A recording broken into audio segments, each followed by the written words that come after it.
Good morning. My name is Bradley Pride, Hall's FFA president. We're sad that we would not get to honor our veterans in person this year. Luckily, we can virtually. Several organizations and members have come together to show their gratitude for the veterans through readings, art, and explanation of the history of this special day. Thank you all for tuning in. To all the veterans watching, just know that we see you and are forever grateful for your service. Hello, my name is Amy Morgan and I'm the principal of Halls High School. The Halls High School FFA has a long and proud tradition of organizing a yearly program to honor the service of local veterans within our community. Due to the current restrictions and guidelines, this year's program will look a bit different than it has in years past. Regardless of these circumstances, I'm proud to say that the school's FFA is still committed to honoring the service of the local men and women who have bravely served our country. On behalf of all the students and staff of Halls High School, we say thank you for your service and your sacrifice.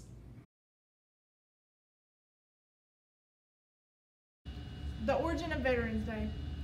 In 1921, an unknown World War I American soldier was buried in the Arlington National Cemetery.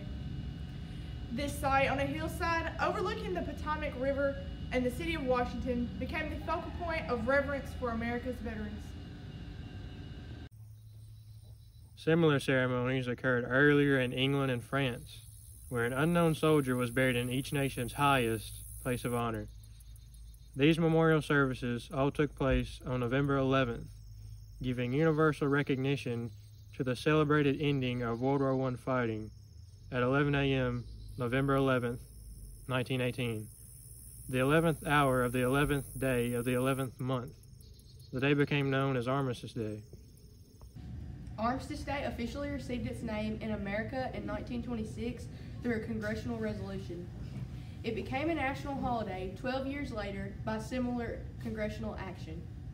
If the idealistic hope had been realized that World War I was the war to end all wars, November 11th might be still called Armistice Day. But only a few years after the holiday was proclaimed, war broke out in Europe. 16.5 million Americans took part. 407,000 of them died in service, more than 292,000 in battle.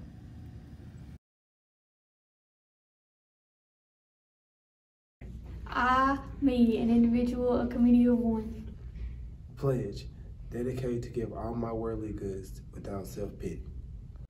Allegiance, my love and my devotion. To the flag, our standard, Old Glory, a symbol of freedom. Where she waves, there is respect because your loyalty has given her a dignity that shouts freedom is everybody's job. United, that means that we all have come together. States, individual communities that have united into 50 great states. 50 individual communities with pride, dignity, and purpose, all divided by imaginary boundaries, yet united to one purpose, and that's love for country. And to the Republic, a state in which sovereign power is invested in representatives chosen by the people to govern. And government is the people and is from the people to the leaders, not the leaders to the people. Which it stands one nation meaning so blessed by God. Under God, our maker, ruler, creator. Indivisible, incapable of being divided. With liberty, which is freedom, the right or power to live one's own life without threats, fear, or some sort of retaliation. And justice, the principle of dealing fairly with others. For all, everyone, which means it's as much your country as it is mine.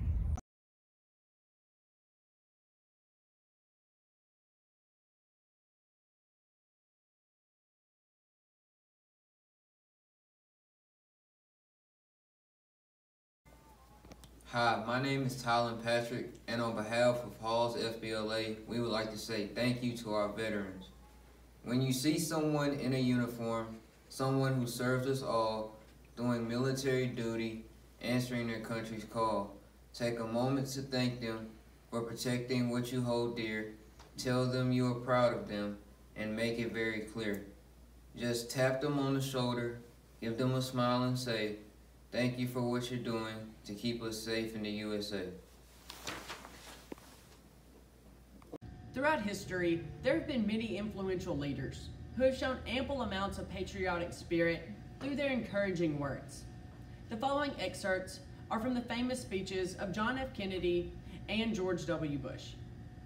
An excerpt from John Fitzgerald Kennedy's inaugural address on January the 20th, 1961 reads, "Let the word go forth from this time and place to friend and foe alike that the torch has passed to a new generation of Americans, born in this century, tempered by war, disciplined by a hard and bitter peace, proud of our ancient heritage and unwilling to witness and permit the slow undoing of those human rights to which we are committed today at home and around the world.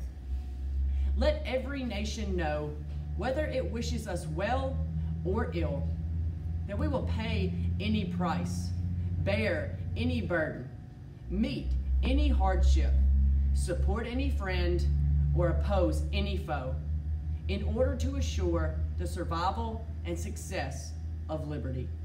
This much we pledge, and more." President Bush on terrorism. We will always remember the words of that brave man expressing the spirit of a great country. We will never forget all we have lost and all we are fighting for. Ours is a cause of freedom. We have defeated freedom's enemies before, and we will defeat them again.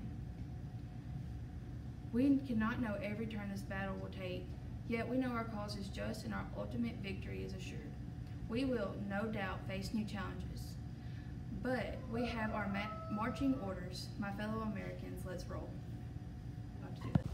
An answer to the question of how to pay tribute to those who had served in the latest Great War came in a proposal made by Representative Edwin Reese of Kansas. Change Armistice Day to Veterans Day and make it an occasion to honor those who have served America in all wars.